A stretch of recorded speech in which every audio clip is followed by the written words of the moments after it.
Hello and welcome back to Game Brigade. My name is Brian, and on this show we do reviews, previews, and playthroughs of your favorite games. So if you're new here, please consider subscribing. Today we have an interview with Cornelius, who's part of the Nemesis Games development team and their recent game, Uprising. I am super excited for this. Hope you guys enjoy the interview. Talk to you soon. Welcome back to Game Brigade. Again, I'm your host, Brian, and today we are joined with Cornelius from Nemesis Games. Cornelius is part of the team that is running Uprising. It's a new game that went on Kickstarter, and the late pledge is now open. Cornelius, welcome. Hey, Brian. Thank you for having me.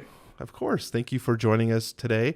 I wanted to talk a little bit about Nemesis and Uprising in general. Obviously, I was super excited for Uprising. I think it's an amazing game, and you were part of the development team for that, correct? That's right. It was three of us, and I just want to disambiguate for any of your audience members. We didn't make the game Nemesis. We are Nemesis Games. Nemesis Games, Uprising. Exactly. So can you talk a little bit about your history about in your board gaming world and kind of where you guys found each other? I think, personally, my earliest happy memories of doing something that I wanted to do was Dungeons and Dragons, and that turned into board games, and I think I've spent my life being a nerd that way. But more recently, me and Dirk met at another games meetup here in Berlin. Berlin has a great board gaming scene. There's lots of people coming in and out, and people are, pretty into anything weird or intellectual is definitely a Berlin thing. And we started talking, and pretty quickly Dirk's like, man, let's do a board game. And I was like, no way, nobody does that. And he's like, we can. I was like, all right, let's try. And so then we started, and about a year later, Pavel came on, and together we made Uprising, and it's been about 4.5 years of development now, and we're really happy with how everything went. It's always incredible to see that the board gaming industry, a lot of times it's just people in their garages making games with their friends, and I don't think people realize how grassroots this industry kind of is. I agree with you. I mean, if there was as much money as Microsoft made from a garage industry, the industry would be ruined, right? It would Yeah. be measurements and lawyers and accountants, and in a way, the sort of niche feel of the whole thing, the lack of proper attention from, big money keeps it really grassroots, and, anyone who's got a good idea can just, put together a game. I love that idea. Can you guys talk a little bit about the concept idea for where Uprising came from and then how it became a fully fledged game and that journey in between? I think the first concept idea was primarily that we need to make a cooperative game. 95% of games are competitive. And, that probably has its place historically and culturally, but because we live in, an age of mass production and quick design, there's no reason you couldn't find more cooperative things. And so that was the initial idea. And then we, of course, merged various fantasy worlds together. The world of Azul, which was Dirk's old role-playing world for I don't know how long and how many characters he killed. I'm a huge fan of Tolkien and Dune. And Pavel brings a ton of experience from, Pavel's from the internet, so he knows everything. Yeah. And we, slowly added different elements, and different elements came and went. But in the end, the core idea is that everyone can be friends at the end, even if you had some fights along the way, like, I need you to do that, and somebody doesn't do it. That happens all the time. And the base idea is that we would all win together, and we don't always win together. So you kind of touched on a little bit. The universe of Uprising seems really deep. You guys have a lot of lore built into the game. Did that come from like the D&D roots, or is that where the game came from? Probably say yes if I had to stick to one word. The easy answer is yes. Yeah. Like, where does fantasy start? Does it start with like Conan, or does it start with like Tolkien or Dungeons and Dragons? But like if you go all the way back to like the Viking sagas or even the Greeks, there's magic items and there's heroes and there's quests. So yeah, that's the source. But I think all of us came there through D&D, which gives you such an immersive experience. The original VR. the immersive experience. I love it. So launching on Kickstarter and being as successful as you are, especially for a first-time designer, is a great achievement. One of the most notable design choices is the clear lack of minis. Can you talk about the choice of going with standees over minis? And was there ever a time where you guys considered minis over standees? Huh. Yeah, we started with minis. Obviously, we didn't design our own minis. We used stand-in minis, not standees. We had a really good conversation with a friend of ours named Peter, and he pointed out, if you're in the minis business, you're in the minis business, not the games business. And we thought, geez, yeah, we're probably not going to be competitive with some of those big minis producers, because it takes, there's a lot of investment to like just get the minis designed, much less prototyped. And we didn't want to take that on. We had good artists already. We had Bartek and Igor. They're just amazing, and they bring you into the world so much. And we thought, well, let's just see what happens if we do standees. We got such a positive response from lots of people. Some people want minis, and we have some minis. We have our garrisons and our havens and walls and towers. We build things True. like those. Yeah, that is very true. Let's see what happens if we didn't. And it was a successful experiment.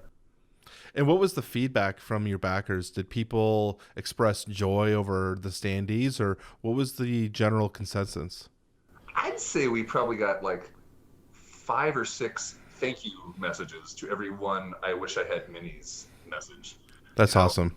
Yeah, it's hard to like go onto a minis box and say, "Why don't you have standees?" I think, especially as a first-time creator, a lot of other publishers run into headaches or mistakes because they decide to go the mini route. And you kind of touched on that. You have a lot more prototyping and just the process of generating those minis. So I think as a first-time creator, I think it's actually beneficial to say, hey, you know what? Let's make a quality game and focus on the quality of the gameplay rather than focusing on the aesthetic minis. Absolutely. We had several different varieties of the game, but there was always a high-quality game. Yeah. We spent most of our time, in addition to, putting our sort of like ideas and hearts into, what the world looks like, we spent a lot of time simplifying the game, and I'd say the most oil we've burned is getting rid of rules. And because we didn't have to worry about a minis process, we'd get a really nice painting and be like, that's perfect. Yeah.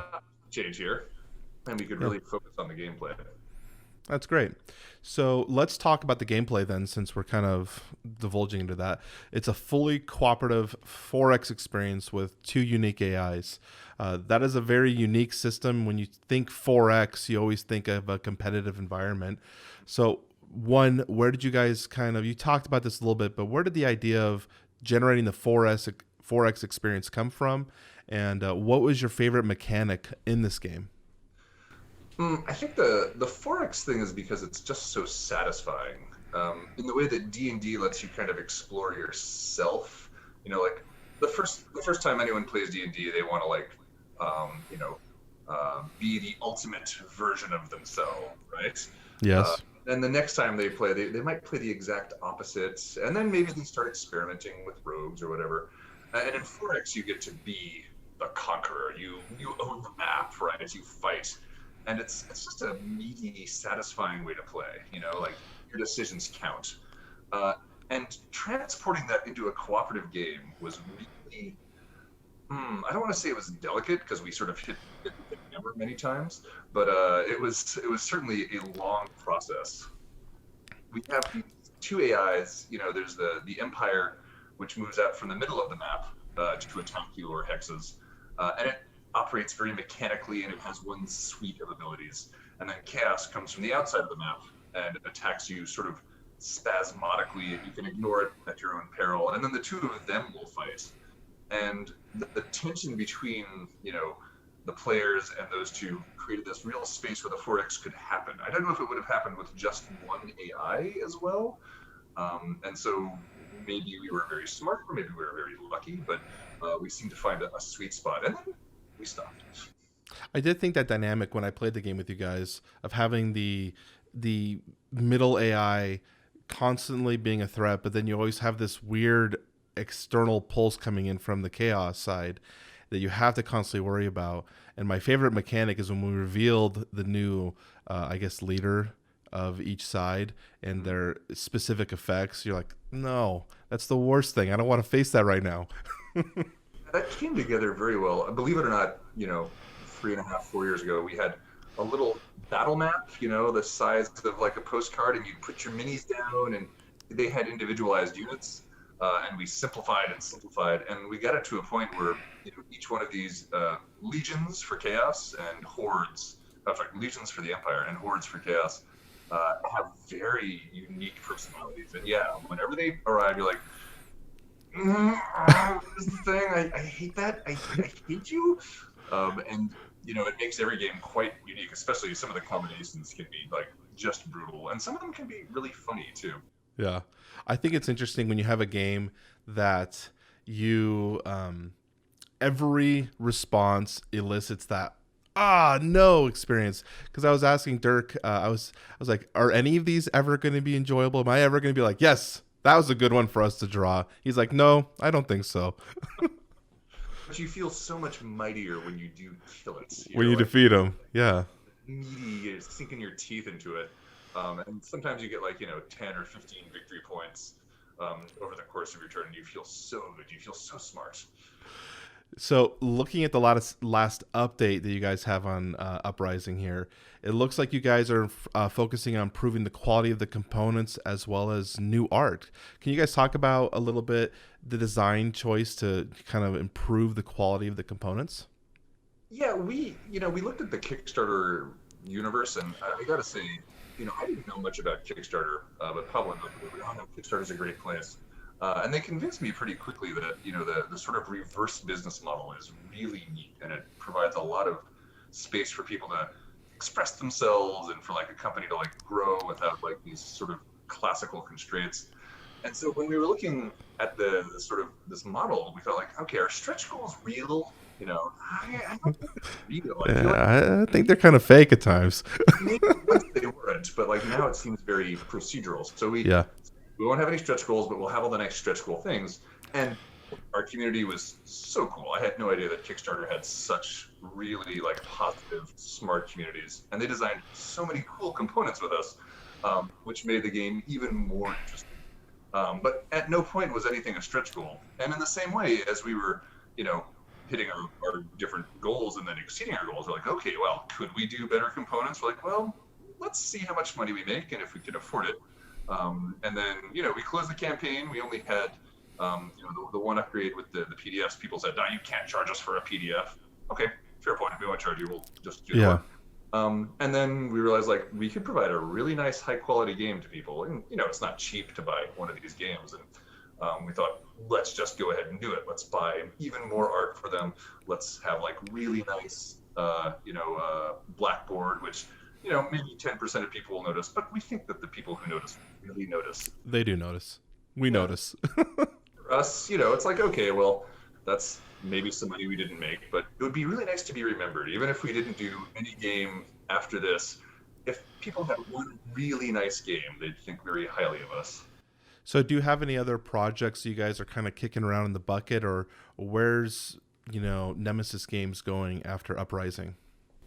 I think we'll stick with Uprising for a little bit. We have some upgrades coming into the future that we'd like to put forward to, our existing buyers. We have some expansions we've been working on. We have lots of ideas that we got from the community already.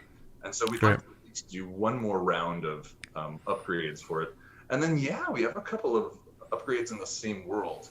I don't think we're that interested in making lots of games. I think we would just rather make a couple of good games. And even if we just made 2 or 3 by the end of our careers, as long as people like them, I'd be happier than making 50 games.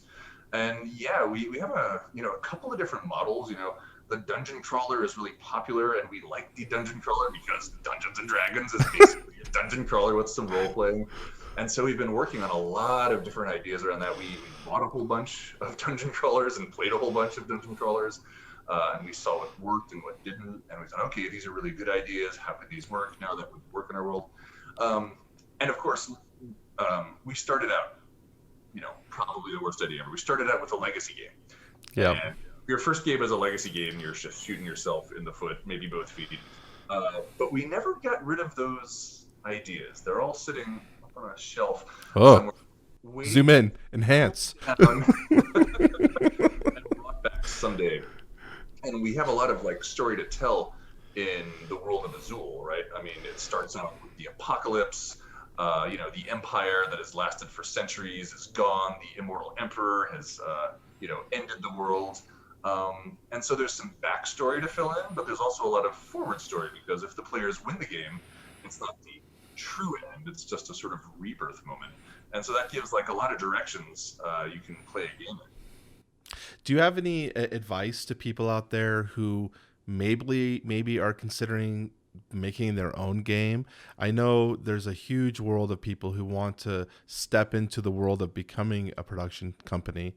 What would you say is your biggest tip for someone who's doing that? I'd say that the one thing we all agree on is that if you have a product that you love, it will show. Yeah. And I'd say if anyone's designing something for an audience that they have simulated but they're not sure of, then maybe they should pick a different game. But if they're designing something that they know they love and their friends love, then they've probably got a game that they can sell. That's good advice. So last question for you guys, easy going here. Currently, the late pledge is live on Kickstarter. If you were to talk to someone right now that was on the fence or maybe new to backing games on Kickstarter, what would you say to them to consider Uprising as their game of choice? I mean, Uprising sort of pulls a couple of different audiences that don't interact, right? We've got people who like 4X games, and those tend to not be co-op players. And I would say this is a really good 4X game, but is also co-op, and maybe you don't want to punch your friends in the face for one game, because you'll get all the 4X love you want out of this. It's really brutal, and mistakes are very unforgiving. And then I'd say there's, the other major group is co-op players, and they don't want to be in 4X messes with microeconomic decisions that can turn the entire tide. And I would say to them, maybe it's time you move from soup to steak, or whatever the vegan metaphor for that is. Tofu, I don't know. It's a game that sort of like falls, in between, but has the best of both worlds. I would say it's not a light game. You're going to spend a couple hours at the table, and it has a lot of hope, followed by a lot of despair, followed by hope. Followed by hope again. Yeah, a little bit more despair.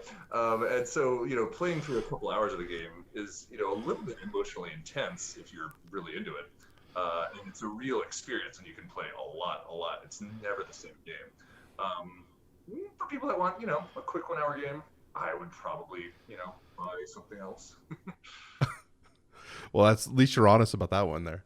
I personally really enjoyed my time with the game. I thought it was a lot of fun. The elements of the cooperative element of figuring out how do we deal with the current threat. It's almost like a puzzle game to me when you're looking at the Empire and you have the, I can't remember their name, the Chaos on the outside. I felt like we had to think of ways outside the box to eliminate the threat, as well as continuing to expand our empire. It's a really interesting kind of game that I wasn't used to playing. Yeah, we had a review that said it's hard, but it never feels unfair. Correct. Yeah, it does feel like it's balanced well to the point that every challenge is completable. You just have to figure out the solution to the puzzle. And in the end, also, one more caveat. If people really hate dice, there are dice in this game. It's a dice roller. That's true. And it's true. Yep. Like I'm a pretty poor dice roller, unless I'm the DM, in which case I'm amazing. But when I'm not the DM, it's mostly, zeros and stuff. So if you're unlucky, you should play with some lucky friends. Yeah, there you go. Play with the new person. The new person always rolls the best. You should go front line. Well, Cornelius, thank you for taking some time to talk about your game. Is there anything else you want to end off with? No, I just want to thank everyone who bought our game. We're first-time creators. That was amazing, and it's great to talk to you, Brian. Wow. Well, congratulations, guys, on your good team, on your good success. Make sure you say congrats to the rest of the team as well, and I appreciate you taking some time with us. I'll tell them directly. Thank you, Brian. Thank you, guys. Bye-bye.